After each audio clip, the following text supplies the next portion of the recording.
Hello प्यारे बच्चों, कैसे हो आप सब। उम्मीद करता हूँ बहुत अच्छे से होगे।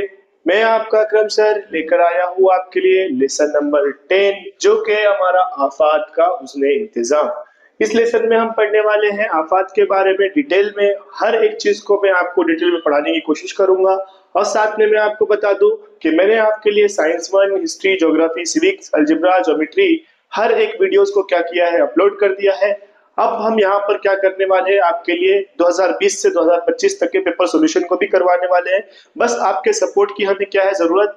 आप हमें क्या करें, सपोर्ट करें, इस चैनल को ज्यादा से ज्यादा अपने फ्रेंड के साथ में शेयर करें, और जो बच्चे हमारे साथ में न्यू ज्वाइन कर रहे हैं वो चैनल को सब्सक्राइब करें, बेल आइकन को प्रेस करें, और ये बच्चे भी अपने फ्रेंड्स के साथ ज्यादा से ज्यादा इसे शेयर करें। तो चलिए स्टार्ट करते हैं हमारा लेसन नंबर 10, जो है आफात का हुस्ने इंतजाम। तो सबसे पहले हमारा जो टॉपिक है वो है आफत। आफत हम किसे कहते हैं? आफत हम उसे कहते हैं जिससे इंसानी जिंदगी को क्या हो, दुश्वारी आए, और इंसानी जिंदगी क्या हो, परेशानी में आए, उसको हम क्या कहते हैं, आफत कहते हैं। अब जो आफत है उसकी दो अहम किस्में हैं, जिसमें है पहला कुदरती आफत और दूसरा है इंसानी आफत। कुदरती आफत हम उसे कहते हैं जो कुदरत के तौर पर इंसानों के ऊपर क्या किया जाए, मुसल्लत कर दी जाए, उसे कुदरती आफत कहेंगे। जैसे अर्थक्वेक, ठीक है, सैलाब, जलजला, तूफान, ये सारी चीजें जो है वो क्या है, कुदरती आफात है। कुछ ऐसी आफात जो इंसानों के जरिए खुद से आए उसको क्या कहते हैं, इंसानी आफात कहते हैं। जैसे दो ट्रेनों का आपस में टकरा जाना, ठीक है, बहुत ज्यादा आलूदगी करने की वजह से कोई परेशानी आना, बॉम्ब एक्सप्लोजन करना, वॉर होना, ये सब क्या है, इंसानी आफत है। तो हम इसके बारे में बहुत सारी चीजों को क्या करने वाले हैं, सीखने वाले हैं। तो आफत से क्या मुराद है, मैंने आपको ये बता दिया। क्या आपको अतराफ में पेश आने वाले आफत का तजुर्बा हुआ है? आपने बहुत सारी इसे आफत का तजुर्बा किया होगा शायद, या नहीं भी किया होगा तो उसके बारे में जरूर सुना होगा। मकामी और अतराफ की हालत पर इसका क्या इफेक्ट पड़ता है, क्या असर पड़ता है, वो भी आपने न्यूज वगैरह में देखा होगा। तो हमने यहाँ पर समझ लिया आफत क्या होता है, ठीक है। जैसे हमें यहाँ पे बताया हुआ है, सैलाब, गीला, खुश्क, कहर, बादल का फट जाना, जलजला, आंधी, आतिशफिशा, ये सब क्या है, आफत के मिसालें हैं। और दूसरा यहाँ बोला है, माहौल में मौजूद वसाइल हमारी तरक्की के लिए इस्तेमाल करना भी नुकसान पहुंचाता है। इसी अचानक इंसान के लिए नागजिर तौर पर चंद आफत मुंसलिक हो जाती है, इसी को इंसानी आफत कहते हैं। तो मैंने जैसे बताया, इंसान के जरिए लाई हुई आफत को इंसानी आफत कहते हैं। अक़वाम मुत्तहिदा ने आफत को वजाहत की है कि आफत से मुराद अचानक से ऐसा हादसा रोनुमा होना जिससे शदीद जानी नुकसान और दीगर किस्म के नुकसान होते हैं।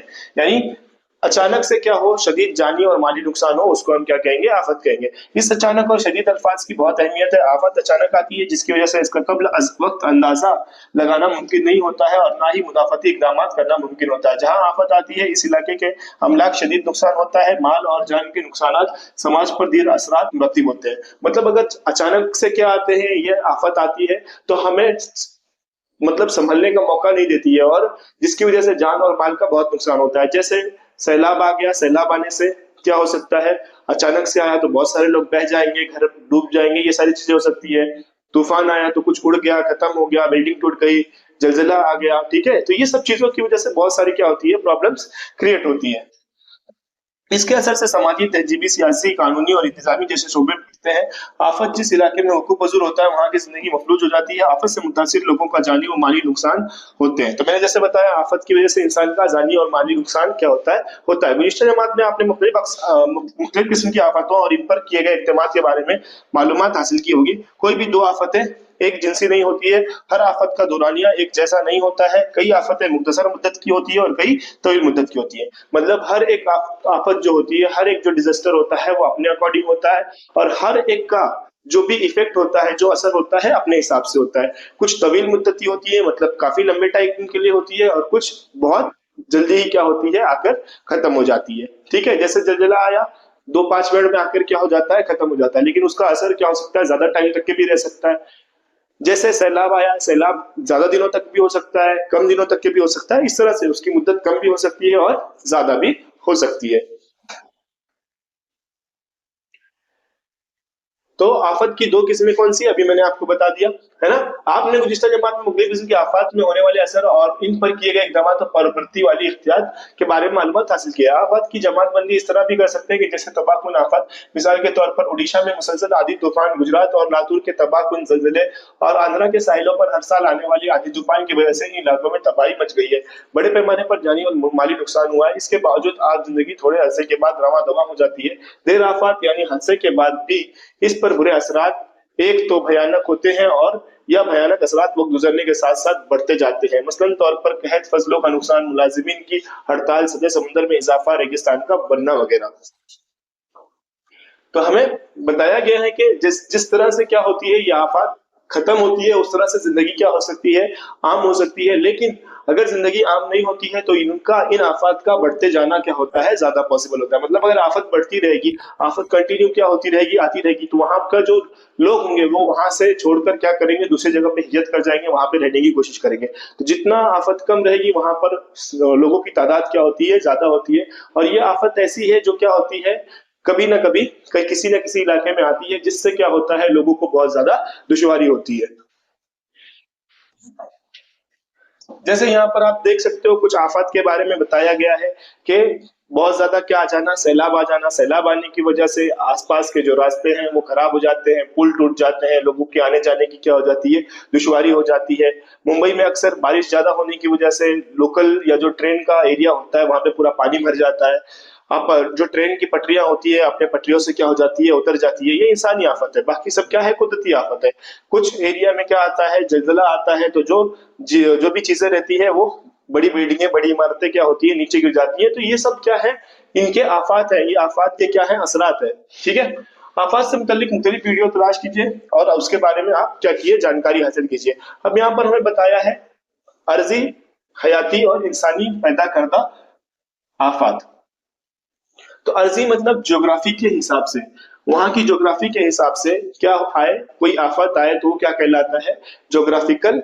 ज्योग्राफिकल क्या कहलाएगा, हमारा आफत कहलाएगा, मतलब अर्जी तबई आफत कहलाएगा। कोई हयाती तबई हयाती बायोलॉजिकल बेसिस पर आए तो वो क्या कहलाएगा, हमारा बायोलॉजिकल आफत कहलाएगा, हयाती आफत कहलाएगा। और इंसानों के जरिए पैदा करता है तो वो इंसानों के जरिए पैदा करता आफत होगा।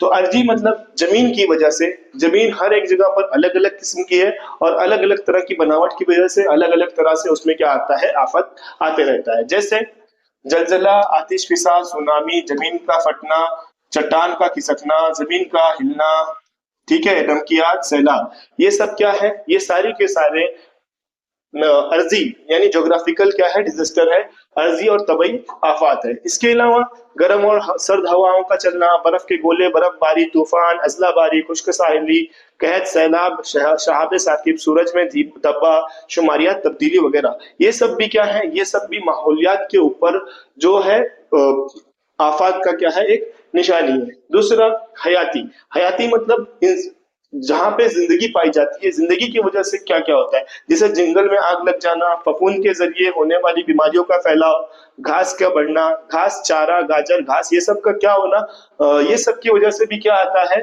आफत आती है। जैसे आग लग जाए जंगल में, तो जंगल में आग लग रही है, ये भी क्या है, एक तरह की आफत है। कोई बीमारी फैल रही है किसी सब्जी तरकारी की वजह से, वो भी क्या है, एक तरह की आफत है। हैवानी, हैवान मसलन मुतद्दी वायरस, बैक्टीरिया, कालरा वगैरह किसी जानदार के अंदर पैदा हुआ, उस जानदार का हमने क्या किया, सेवन किया। जैसे किसी मछली के अंदर कोई बीमारी थी, उसको हमने खा लिया, तो वो बीमारी हमारे अंदर भी क्या होगी, मुब्तला होगी और धीरे धीरे बहुत सारे लोगों में क्या हो सकती है, मुब्तला हो सकती है। मियादी बुखार, यरकान, बीमारी फैलाने वाले जरासीम, केचुए, जहरीले जानवर, काटना, डड्डी, जंगली जानवर का हमला वगैरह, ये सब क्या है, ये सब है हमारी बायोलॉजिकल मतलब हयाती, जो जिंदा लोग होते हैं या जो जानदार होते हैं, जानदारों के जरिए जो आफत आती है वो उसकी किस्में है। फिर इंसान, इंसान एक अलग क्या है, नस्ल है, इंसानों के जरिए आने वाले। तो इंसानों में सबसे ज्यादा तो है जहरीली हवा का रसाव, एटमी तजुर्बात, गैर मनसूबा हादसात। एटमी तजुर्बात मतलब क्या करना, बॉम्ब, एटॉमिक बॉम्ब का क्या करना, एक्सप्लोजन करना, वॉर करना, जंग, आग, बम धमाके, जबरी नकल मकानी, इंतहाई पसंदी, असमत रेजी, बच्चा मजदूरी, ये सब क्या है, ये सब मैन मेड डिजास्टर है, इंसानों के जरिए क्या है, पैदा करता मसाइल है। इन मसाइल को हम क्या कहते हैं, इंसानी आफत कहते हैं। तो ये तीन टॉपिक अच्छे से समझ में आया। आफात के असरात, इफेक्ट क्या क्या इफेक्ट होते हैं, क्या क्या असरात होते हैं।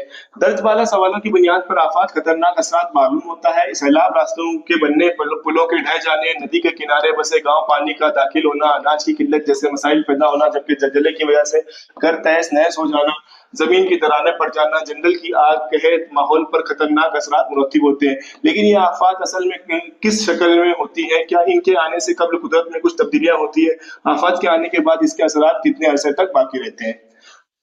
तो हमें पूछा गया है कि जो आफात है वो आफात किसी भी तरह से हो सकता है, जलजले की शक्ल में, सैलाब की शक्ल में, कहत की शक्ल में, ठीक है, या जो भी हमने ऊपर की तरफ में पढ़ा वो तमाम क्या है, आफात की निशानी है। तो ये आफात आने से पहले कुछ हमें प्रोटोकॉल मिलता है क्या, कुछ हमें उसकी निशानियां मिलती है क्या, इससे किस तरह से बचा जा सकता है, ये हमें सवाल पूछा है। तो हम यहाँ देखते हैं, हमें बताया गया है इन तमाम बातों पर गौर करना जरूरी है, जिसकी वजह से हमें आफात की नौयत और इसका अंदाजा हो सकता है। अगर हम इस चीजों के बारे में क्या करें, सोचे, तो हमें क्या होगा उस बारे में पता चल जाएगा। जैसे सुनामी आ रही है, तो सुनामी आने से पहले हमें उसके कुछ इशारे अगर मिलते हैं तो हम उस एरिया को या उस वहां के इलाके के लोगों को क्या कर सकते हैं, खाली करा सकते हैं। अगर हमें पता चल जाए कि हाँ जलजला आने वाला है, तो जलजले के हिसाब से हम क्या कर सकते हैं, आसपास का जो इलाका है उस इलाके में से लोगों को खाली मकानों पर, खाली जगहों पर क्या किया जाए, लेकर जाया जा सकता है। तो इस तरह एक बड़ा हादसा क्या कर सकते हैं, टाल सकते हैं, कम से कम जानी नुकसान नहीं होगा। इसके अलावा मुल्क की माशियत आफत की वजह से यकीनी तौर पर मुतासिर होती है, क्योंकि आफत और माशियत का आपस गहरा रिश्ता होता है। यानी बंदरगाह तबाह होने पर इसकी तामीर होने के लिए बड़ी मिकदार में रकम का इस्तेमाल की जाती है। इसके दौर असरात माशियत होती है। आफत का समाजी क्यादत पर भी असर पड़ता है, यानी मकामी क्यादत पर असर ना हो तो वहाँ के बाशिंदे बेहाल हो जाते हैं। इसका असर इनके कामों पर पड़ता है। आफत की वजह से इंतजामी मुश्किल पेश आती है। मकामी खुद मुख्तारों और आफत का असर दूसरे शोबों आफत के मुकाबला नहीं कर पाते हैं, जिसकी वजह से सरकारी कामों में मुश्किल पेश आती है। मतलब कि जैसे हम देखेंगे कोई भी आफत आती है उससे मुल्क की जो माशियत है वो क्या होगी, डाउन होगी। जैसे हम देख सकते हैं पंजाब में हाल ही में क्या आया था, बाढ़ आया था, जिसकी वजह से पंजाब की जो हालत है वो क्या हो गई, खस्ता हाल हो गई। वहां के जो लोगों की इकोनॉमी थी, जो वहां की माशियत थी, जो लोगों के पास पैसे थे, वो क्या हो गए, खत्म हो गए। तो अगर वहां पे गवर्नमेंट क्या करेगी, हेल्प करेगी, फंड देगी और वहां के लोगों को वापस से रिहेबिलेशन करने में, वापस से दोबारा बहावर करने में, वहां की जिंदगी को खुशहाल करने में अगर मदद करेगी, तो वहां के लोग क्या हो सकते हैं, पहले की तरह वापस आबाद हो सकते हैं। लेकिन अगर हुकूमत, गवर्नमेंट क्या करती है, हेल्प नहीं करती है, तो उनको काफी वक्त लगेगा। तो यहाँ पर हमें बताया हुआ है आफत, आफत से क्या क्या परेशानी होती है और किस तरह से क्या किया जा सकता है, इससे बचा जा सकता है। तो आफत में तब्बी तिब्बी बताया है कि जख्मी होना, जज्बाती जहनी तनाव का पैदा होना, मुतदी बीमारियों फैलना, आफत से मुतासरा की मौत होना वगैरह। मतलब आफत में तबई तौर पर, तिब्बी तौर पर, मतलब मेडिसिनल तौर पर क्या क्या चीजें होती हैं, कि कोई बंदा क्या हो जाता है, जख्मी हो जाता है, कोई जहनी तनाव का पैदा हो जाता है, कोई किसी में मुतअद्दिद बीमारी पैदा हो जाती है, और किसी की क्या होती है, मौत भी वाक़ हो जाती है। समाजी मतलब आसपास का बर्ताव, लोगों का रहन सहन, जब भी कोई भी क्या आता है, इस तरह की आफत आती है, तो लोगों का जो रवैया होता है वो एक दूसरे के खिलाफ क्या हो जाता है, तब्दील हो जाता है। जैसे कोरोना एक आफत से कम नहीं है। कोरोना के वक्त में क्या हुआ कि लोग एक दूसरे से ताल्लुकात खत्म कर लिए, आपस में मिलना जुलना छोड़ दिए। तो ये सारी चीजों को ना करते हुए बल्कि लोगों की क्या करना चाहिए, मदद करना चाहिए, और आगे उनको उनकी जिंदगी में आगे बढ़ने में क्या करना चाहिए, मदद करना चाहिए। काम काज पर तनाव पैदा होता है, आमदोरफ्त माहौलियात में क्या होता है, आमदोरफ्त नकल हमल निजाम दरहम बराम होना, सहूलत की किल्लत वगैरह पैदा हो जाती है। इसके अलावा यहाँ पर बोला है इमारतों को नुकसान पहुंचता है, और पूरी तरह वो गिर जाती है, या पानी का जराया कुछ होना, या आलूदगी होना, या फिर खुले मकामात पर इंसान या जानवरों की नाशों का सड़ने से माहौल में बदबू, आलूदगी वगैरह। मतलब अगर हुकूमत क्या करती है, इंतजाम बराबर से नहीं करती है, तो बराबर इंतजाम ना करने की वजह से जो इमारतें होती है उनको नुकसान पहुंचता है, वो गिर सकती हैं। या पानी का साफ ना आना, ये भी क्या है, हुकूमत का काम है। आलूदगी पर काबू रखना, ये भी हुकूमत का काम है। खुले मकामात पर इंसान या जानवरों की लाशों को नहीं छोड़ना चाहिए, बल्कि उन्हें डिकम्पोज करने के लिए जिस तरह से किया जाता है उन्हें उस तरह से डिकम्पोज करना चाहिए, ताकि आलूदगी वगैरह कम हो सके। सियासी सियासी जितनी भी पार्टियां हैं उन्हें क्या करना चाहिए, अपने सियासत के बेसिस पर जो भी काम है उन कामों को बहुत अच्छे से अंजाम देना चाहिए, ताकि जो हमारे आसपास के लोग हैं उनकी जो जिंदगी है वो क्या हो सके, बहाल हो सके। माशी बड़े पैमाने पर अचानक रकम का खर्च होना, तरक्की के दीगर अज़ा पर फंड की कमी हो जाना, पैदावार का घटना। आफत की वजह से क्या होता है कि जो इलाके खराब हुए हैं उनको बनाना पड़ता है, बनाने के लिए काफी पैसे वहां पर लगते हैं, जिसकी वजह से बड़े पैमाने पर जो पैसा होता है वो पैसा क्या हो जाता है, खत्म हो जाता है, और हमारी कंट्री को डेवलप होने में काफी वक्त लगता है। तो ये आफत की वजह से होने वाले असरात थे जो मैंने आपको बताया। इसके बाद है आफत की नौयत और वसअत। तो आफत से पहले का दौर मतलब आफत आने से पहले लोगों को क्या करना, उसकी इत्तला देना, ये क्या कहलाता है, आफत से पहले का दौर। फिर उसके बाद इंतबाही दौर यानी वार्निंग फेज, मतलब जैसे ही कि अब थोड़ा सा ही वक्त बचा है, वहां से जल्दी से क्या कर दो, खाली कर दो, यहाँ से हट जाओ, ये इंतबाही दौर होता है। हंगामी सूरत हाल यानी जब तब आफत आ जाए उस हालत में हमें क्या करना चाहिए, उसको हम हंगामी सूरत हाल कहते हैं। फिर उसके बाद है बाज आबादी का दौर, मतलब उस हालत में हमें क्या क्या करना चाहिए, लोगों को किस तरह से बचाना चाहिए। फिर उसके बाद बहाली का दौर, लोगों को किस तरह से बचाने के बाद उन्हें खाना पीना रहने का इंतजाम करना चाहिए। और उसके बाद क्या है, तामीर नौ का दौर, मतलब जिनका जो नुकसान हुआ है उन नुकसानात की जो गवर्नमेंट है कई फंडों के जरिए क्या करे, उनकी मदद करे, वो तामीर नौ का दौर कहलाता है। तो उसको हम एक एक करके देख लेते हैं। पहला जो है हंगामी सूरत हाल का दौर। तो इसमें पहला है हमारा हंगामी सूरत हाल। बाकी के जो दो फेजेस है वो आने से पहले के हैं। जैसे सपोज क्या आने वाला है, सुनामी आने वाला है, हमें उसके बारे में पता चल गया है, तो हमने क्या किया, बता दिया कि कल हो सकता है सुनामी आएगा, ठीक है, तो उसके बारे में हमने पहले बता दिया, तो ये हो गया आपस से पहले का दौर। फिर उसके बाद दूसरा, अब आधा घंटा 15 मिनट 1 घंटा कुछ बाकी है, कुछ तो भी टाइम बाकी है उस सुनामी को आने में, हमने कंफर्म कर लिया है, तो हम क्या करेंगे, उसको बताएंगे लोगों को कि हाँ ये कंफर्म हो गया है, अब वहां से खाली ही कर देना तुम्हारे लिए क्या है, बेहतर है। और तीसरा, जब वो आ जाए और बहुत सारे लोग वहां से नहीं निकले हैं, तो उनके लिए क्या होता है, उनके लिए तीन क्या है स्टेप है, उन तीन स्टेप में उनकी क्या की जाती है, मदद की जाती है। पहला, इस मरहले की खासियत यानी इस दौर में तेजी से काम करने से ज्यादा लोगों की जान बचाना होता है। तो सबसे पहला फेज क्या है कि जितने लोगों बच सकते हैं उनको बचाने की हमें क्या करना है, कोशिश करना है, तलाश करना है, बचाव करने की, तिब्बी इमदाद की, इब्तदाई इलाज की, मौसलात की, और उनको एक अच्छे प्लेस पर लेके जाने की कोशिश करना है, ताकि वो क्या हो सके, बच सके। मतलब जो लोग आफत में फंसे हुए हैं, उन आफत में फंसे हुए लोगों को क्या करना, ढूंढना, ढूंढ कर उनको निकालना, और निकाल कर एक सही प्लेस पर लेके जाना, और उन्हें खाने पीने रहने की क्या करना, सुविधा देना। दूसरा, नकले मकानी का मरहला।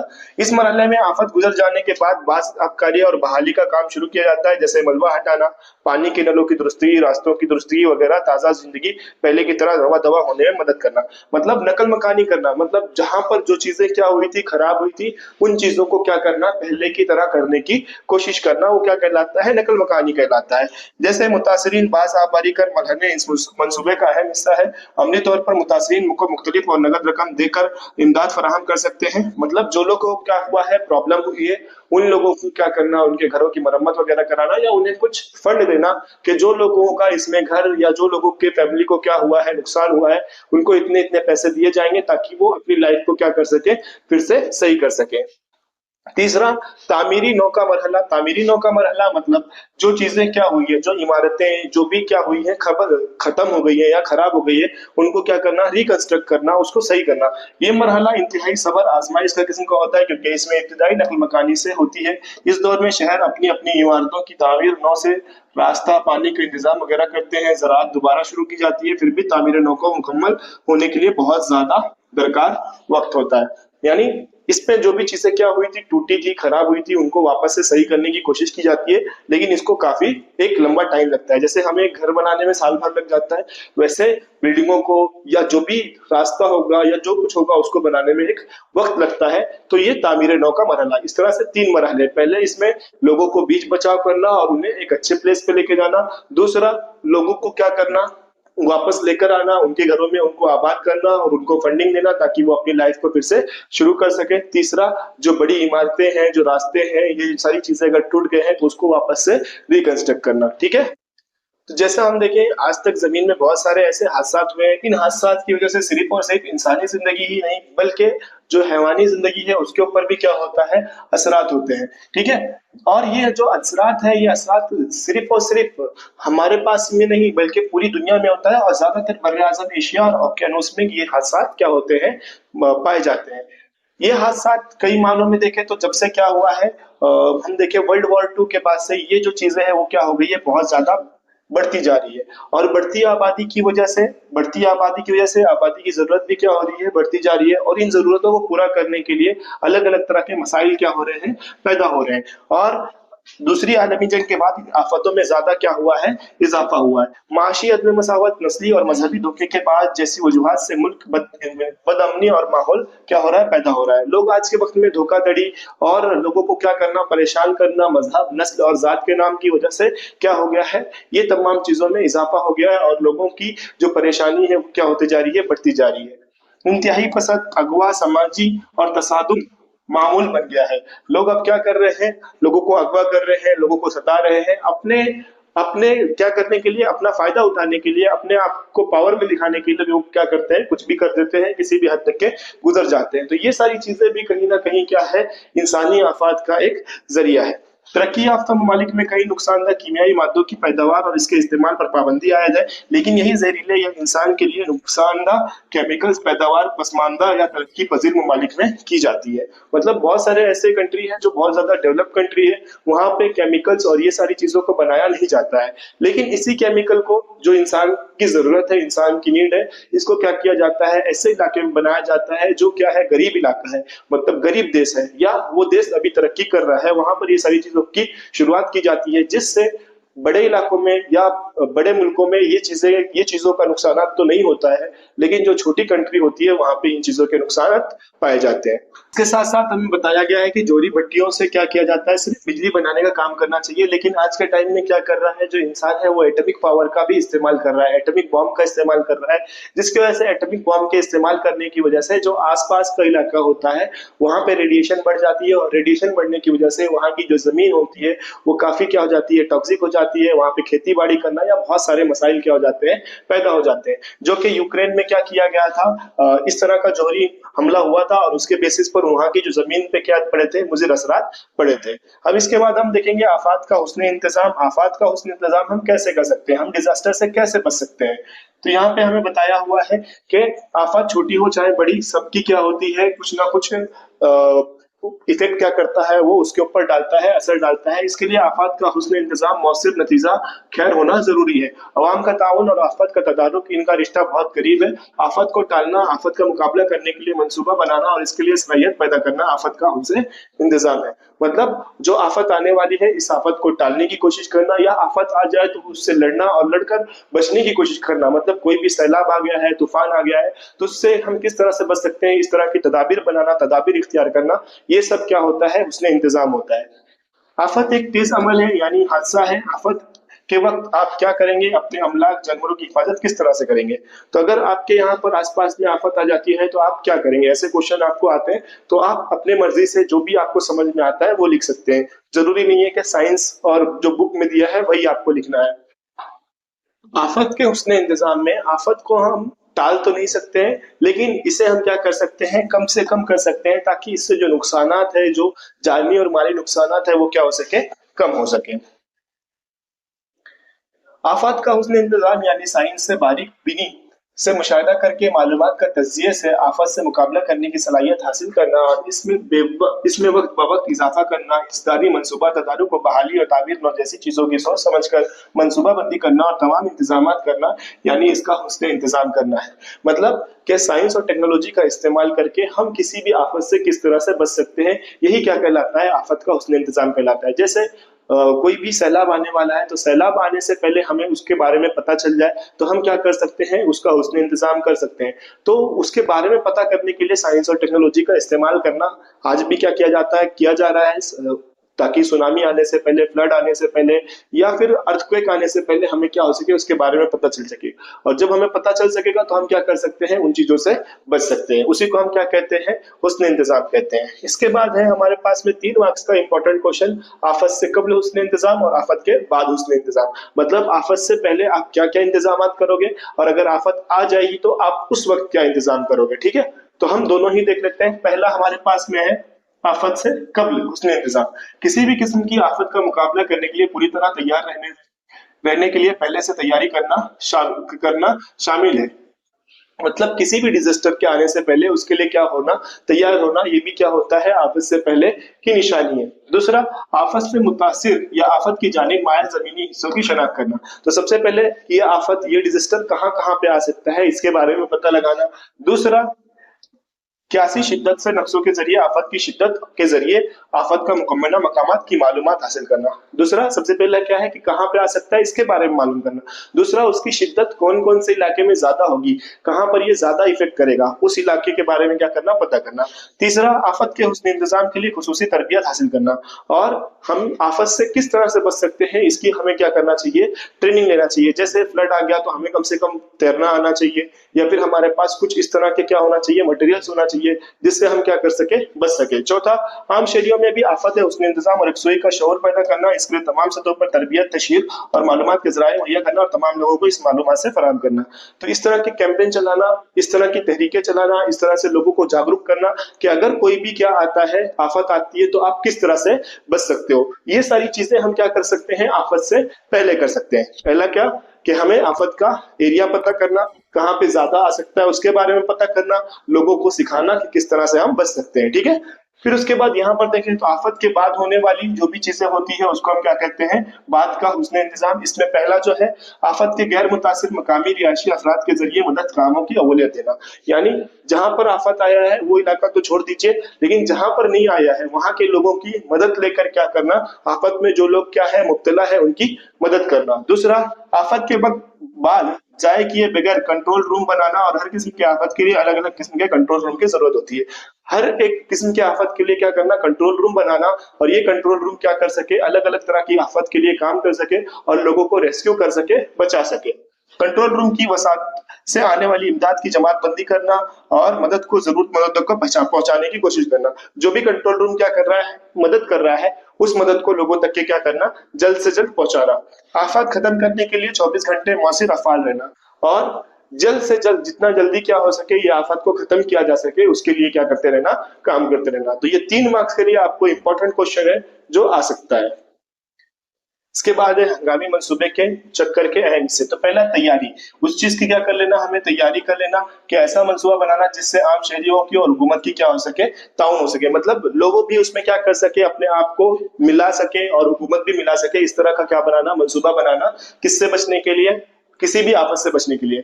आफत का जोर, ये आफत कितने जोर से होगी, कितना कितना डेंजरस हो सकती है, इसके बारे में पता लगाना और उसकी रोकथाम करना।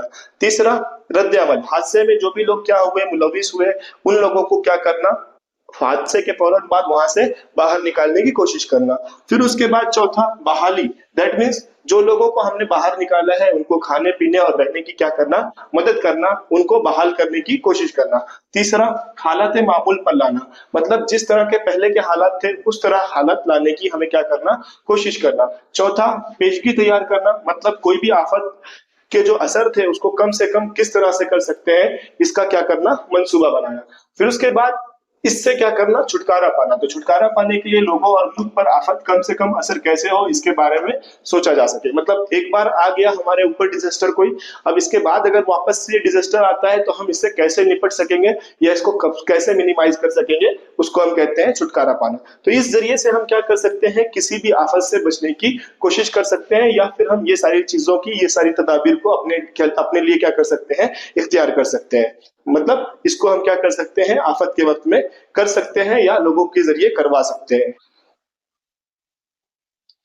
इसके बाद है आफत के हुस्न इंतजाम पर अमलदारी की सनाख्त। तो सबसे ज्यादा जो पावर होती है वो वजीर आजम के पास होती है। कौमी आफत के हुस्न इंतजाम पर अमलदारी सदर वजीर आजम करता है। वजीर आजम और जो वजीर आला मतलब पीएम और सीएम, प्राइम मिनिस्टर और चीफ मिनिस्टर के हाथ में होता है। दीगर समाजी और खानदगी इदारे और हिफ्ज तकद्दुम अलबत्ता देने वाले अदारे, मतलब जो लोग क्या कर सकते हैं, लोगों को बचा सकते हैं, प्रोटेक्ट कर सकते हैं, जैसे आर्मी, नेवी, एयरफोर्स, ये सब किसके हाथ में होती है, प्राइम मिनिस्टर और चीफ मिनिस्टर के हाथ में होती है। और बाकी जो भी कमेटी होती है वो भी किसके हाथ में होती है, प्राइम मिनिस्टर और चीफ मिनिस्टर के हाथ में होती है। इसके अलावा इसके बाद जो हुस्न इंतजाम का हाथ होता है वो अमलदारी किसके हाथ में होता है, कलेक्टर के हाथ में। तो कलेक्टर भी क्या कर सकता है, आर्मी, नेवी, एयरफोर्स को हुक्म दे सकता है। इवन जो भी कमेटी होगी आसपास की उसको क्या कर सकता है, हुक्म दे सकता है कि आसपास इलाके को हमें क्या करना है, बचाना है। इसके अलावा जो तहसीलदार होता है और सरपंच होता है वो देहात के लोगों तक के क्या करता है, इस चीज के बारे में इंफॉर्मेशन देता है और वहां पर लोगों को क्या करता है, बीच बचाव करने की कोशिश करता है। मतलब जैसे कोई भी क्या होगा, डिजास्टर आएगा, कोई आफत आएगा, तो वजीर आजम अपने लेवल से क्या करेगा, चीफ मिनिस्टर को बताएगा, चीफ मिनिस्टर कलेक्टर को, कलेक्टर तहसीलदार को, तहसीलदार सरपंच को, और इस तरह से वो अपने बेसिस पर अपने लेवल पर क्या करेंगे, काम करेंगे, ताकि जो भी डिजास्टर आ रहा है, जो भी आफत आ रहा है, उस आफत से क्या किया जा सके, निपटा जा सके और बचा जा सके। इसके बाद है जिलाई अथॉरिटी बनाए आफते हुस्न इंतजाम। जिलाई सतह पर हुस्न इंतजाम करने और निजात मंसूई पर आमारी करने का काम जो होता है वो कलेक्टर की जिम्मेदारी होती है। राब्ताकार की हैसियत से अहकाम देना, अमले आवारी करना, इसके ताल्लुक हासिल मालूमात का मुसलसल जायजा लेते रहना और हालात पर काबू रखना, ये तमाम चीजें क्या है, कलेक्टर की जिम्मेदारी है। मतलब क्या चल रहा है, किस तरह से लोगों को क्या किया जा रहा है, बाहर निकाला जा रहा है, किस तरह से लोगों की मदद कर रहा है, ये सब चीजें किसकी जिम्मेदारी है, कलेक्टर की जिम्मेदारी है। ये क्या करता है, ये तमाम चीजों के ऊपर काबू रखता है। ऐसे तमाम कामों के लिए वो मुनासिब मंसूबा तैयार करने का काम करता है। हर जिला हर किस्म के आफत के लिए मंसूबा तैयार करके जिले की सतह पर इसको मंजूर करवाने की जिम्मेदारी कलेक्टर की होती है। और जो भी उसने मंसूबा बनाया है या जो लोगों ने मंसूबा बनाया है, उस मंसूबे के ऊपर काम करना, या वो मंसूबा सही है या गलत है, इसकी सोच और समझ करना या इसको कंप्लीट कराना किसका काम होता है, कलेक्टर का काम होता है। इसके बाद है जिले में आफत की निगरानी करने वाला शोबा। हर एक जिले में क्या होता है, जिला कंट्रोल रूम होता है जो क्या करता है, इस चीज को मदद करता है। मतलब किसी भी जिले में अगर क्या आती है, इस तरह की आफत आती है, तो जिला का जो कंट्रोल रूम होता है वो कंट्रोल रूम क्या करता है, ये तमाम चीजों से लोगों को बचने में मदद करता है। इसके साथ साथ अलग अलग तरह का क्या होता है, फौजी होते हैं, जैसे बर्दी फौजी, हवाई फौजी, बहरी फौजी, टीबी मौसलात, पैरामिलिट्री फोर्सेस वगैरह, अलग अलग तरह की फोर्सेस होती है जो क्या करती है, लोगों को रेस्क्यू करने के लिए काम करती है और लोगों को रेस्क्यू करके उनको इन आफत से बचने में क्या करती है, मदद करती है। फिर इसके बाद यहाँ पर अलग अलग तरह की ऑर्गेनाइजेशन होती है जो अलग अलग तरह का काम करती है, जिसके बारे में आपको क्या करना है, खुद से पढ़ना है और कोशिश करना है उसके बारे में जानने के लिए।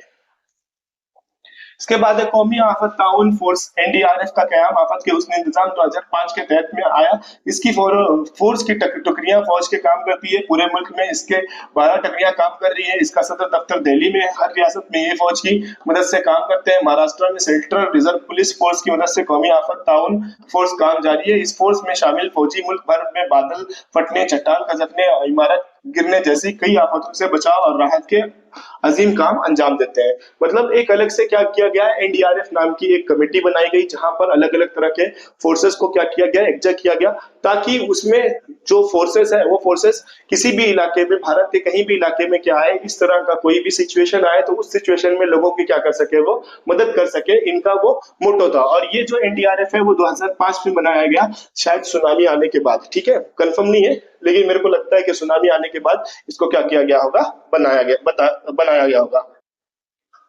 इसके बाद है इब्तिदाई इलाज और हंगामी अमल। गुज़िश्ता जमात में आपने आफत में जख्मी होने पर कौन कौन सी इब्तिदाई इमदाद की मालूमात हासिल की होगी। इब्तिदाई इमदाद यानी हॉस्पिटल लेके जाने से पहले कौन कौन सी इमदाद हम कर सकते हैं, उसको हम इब्तिदाई इमदाद कहते हैं।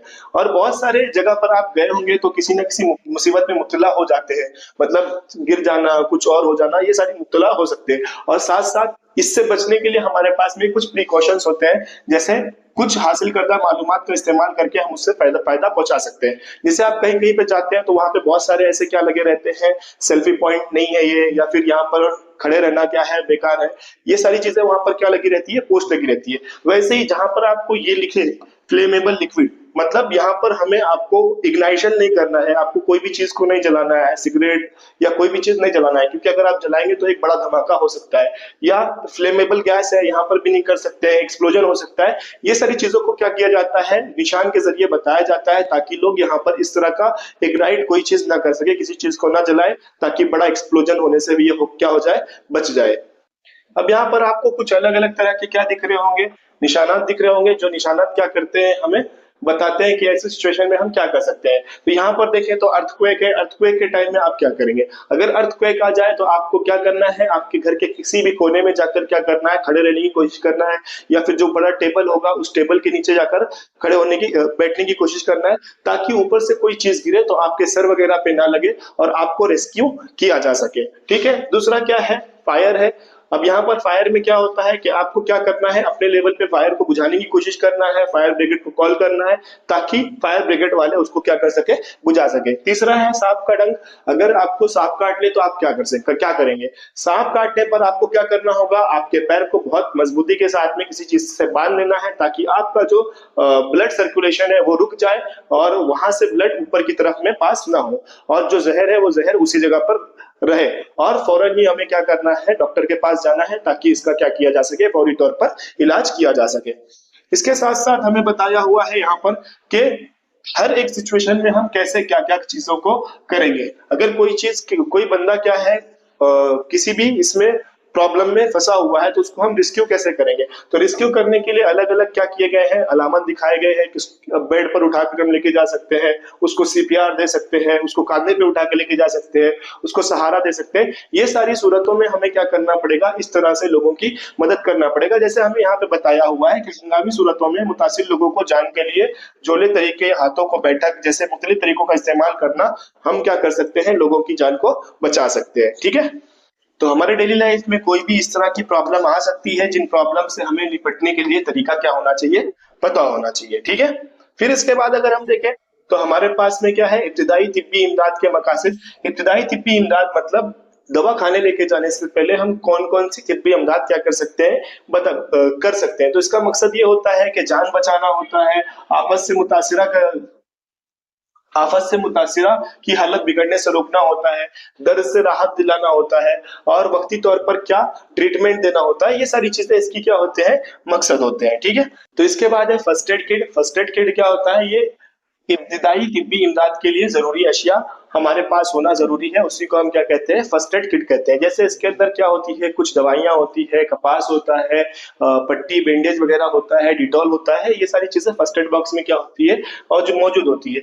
ये अशिया क्या होती है, लोगों को इब्तिदाई तौर पर दी जाती है ताकि उनका जो ब्लड बाहर निकल रहा है बॉडी से उसको रोका जा सके, उनका जो पेन है वो पेन क्या किया जा सके, उनका जो दर्द है वो क्या किया जा सके, कम किया जा सके। ठीक है, तो फर्स्ट एड बॉक्स में बहुत सारी चीजें होती है, जैसे यहाँ पर उसका क्या है नाम लिखा हुआ है, तो आप उसको पढ़ लीजिए। इसके बाद है मॉक ड्रिल। मॉक ड्रिल एक ऐसा जरिया है जिसके जरिए कम से कम वक्त में लोगों को क्या करना, किसी भी बड़ी आफत से बचने के लिए या किसी बड़ी आफत के लिए तैयार होने के लिए क्या किया जाता है, सिखाया जाता है, या अलर्ट होने के लिए क्या किए जाते हैं, सायरन वगैरह बचाए जाते हैं। जैसे आपने देखा होगा हाल ही में पाकिस्तान के साथ में क्या हुआ था, वॉर हुआ था। इस वॉर में क्या किया गया था, मॉक ड्रिल बहुत सारे एरिया में कराई गई थी ताकि लोगों का जो है क्या हो सके, उसके लिए तैयार हो सके, वॉर के लिए तैयार हो सके। अगर कोई भी इस तरह का क्या होता है, खदशात होते हैं, तो उन खदशात से क्या हो सके, बच सके। उसके लिए क्या किया जाता है, मॉक ड्रिल कराया जाता है। मॉक ड्रिल में लोगों को प्रिकॉशंस बताए जाते हैं कि आप किस तरह से क्या हो सकते हैं, तैयार हो सकते हैं, या अगर कोई हालत आपके ऊपर आती है तो उस हालत में आप उससे किस तरह से निपट सकते हैं। ये सारी चीजें मॉक ड्रिल में क्या की जाती है, लोगों को बताई जाती है। तो प्यारे बच्चों, यहाँ पर हमारा जो है साइंस पार्ट 2 कंप्लीट हो रहा है और बहुत मेहनत किया है आप लोगों के लिए ताकि ये चीज को मैं क्या करा सकूं, कंप्लीट करा सकूं, और आप लोग भी इससे क्या कर सके, सीख सके। मेरा दिल जो है बहुत बैठ रहा है, क्या बोलूं मुझे समझ में नहीं आ रहा है, लेकिन बस मैं आपको यही कहूंगा कि आप लोगों से मैं यही रिक्वेस्ट करूंगा कि आप लोग पढ़ो और आगे बढ़ो। हमारी जो कम्युनिटी है बहुत पीछे है। आप बच्चे जब पढ़ेंगे, आगे बढ़ेंगे, तब भी हमारी जो कम्युनिटी है वो आगे बढ़ेगी। तो आप सबका काम है कि जिस तरह से मैं आज आपको पढ़ा रहा हूँ, अगर आप कुछ नहीं करेंगे तो कम से कम आपके आसपास के बच्चों को पढ़ाएंगे और उनको आगे बढ़ाने की कोशिश करेंगे, ताकि आने वाले टाइम में हमारी भी जो कम्युनिटी है, इस कम्युनिटी से, इस कास्ट से भी बच्चे क्या हो सके, आगे बढ़ सके। आज के वक्त में हमारे कम्युनिटी के बच्चे बहुत पीछे हैं, बहुत ज्यादा बैकग्राउंड में चले गए हैं, तो उन्हें हमें आगे लेके आना है, पुश करना है। यही मेरा मकसद है। इस मकसद के तहत मैंने इस चैनल को क्या किया था, बनाया था, ताकि मैं इस चैनल के मकसद से, इस चैनल के तहत मैं क्या कर सकूं, ज्यादा से ज्यादा बच्चों की मदद कर सकूं। तो आप मेरे इस मकसद को पूरा करने में आप इस तरह से हेल्प कर सकते हैं कि इस चैनल को ज्यादा से ज्यादा बच्चों के साथ शेयर करके अब आपका शायद 10th कंप्लीट होने को आया है तब आप देख रहे हैं, या फिर ऑलमोस्ट एंड होने पे आया है तब देख रहे हैं। तो इस चैनल को आप आपके 9th वाले फ्रेंड्स के साथ में भी शेयर कर सकते हैं। उन्हें भी बता सकते हैं कि अगले साल ये नाम का चैनल है, जिस चैनल से आप क्या कर सकते हैं, सीख सकते हैं, पढ़ सकते हैं और अपनी जो इल्म का नॉलेज है, आपका जो इल्म है, उसे आप क्या कर सकते हैं, बढ़ा सकते हैं। तो बस मेरी यही रिक्वेस्ट है आपसे कि आप इस चैनल को ज्यादा से ज्यादा शेयर करो, और जो बच्चे न्यू ज्वाइन करें वो चैनल को सब्सक्राइब करें, ताकि ये चैनल आपके पास हमेशा रहे, और इससे मिलने वाली नोटिफिकेशन के लिए बेल आइकन को भी प्रेस कर लें। तो मिलेंगे हम इसके बाद बहुत सारे और भी टॉपिक के ऊपर, जहां पे हम आपको बताएंगे पेपर सॉल्यूशन के बारे में, पेपर लिखने के बारे में, और भी बहुत सारी चीजों के बारे में। तब तक के आप हमारे साथ इसी तरह से बने रहें और आपका प्यार हमारे साथ इसी तरह से जाहिर करें। मिलेंगे इसके बाद किसी और लेक्चर में, तब तक के लिए खुदा हाफिज।